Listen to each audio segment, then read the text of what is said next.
La coopérative a reçu cette pièce justificative par la poste.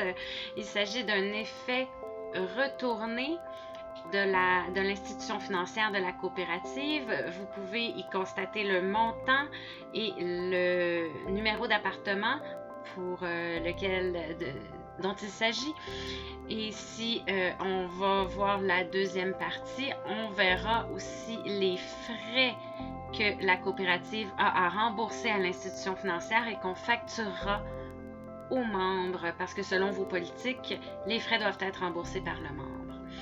Donc, on va enregistrer cette pièce-là dans votre registre des loyers. Il s'agit d'un effet sans provision, donc on va l'enregistrer dans la colonne NSF, 430 $ pour le logement 201.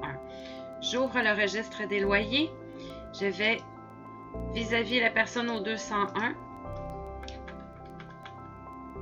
Je vais ici vis-à-vis NSF et je vais inscrire une formule 430 $ plus 5 $ de frais pour un total de 435 $. Et ici, dans la dernière colonne, on voit qu'il nous doit toujours 435 $. Et je vais inscrire en commentaire NSF plus frais 5 $.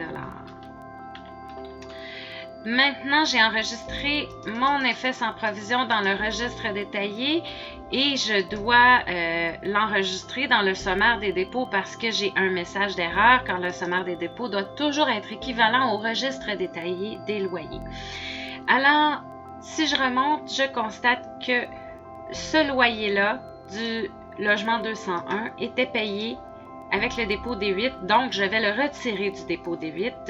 Je viens dans mon sommaire des dépôts et ici, dans la colonne retourner, je vais reporter la même formule, 430 $ plus 5 $ de frais.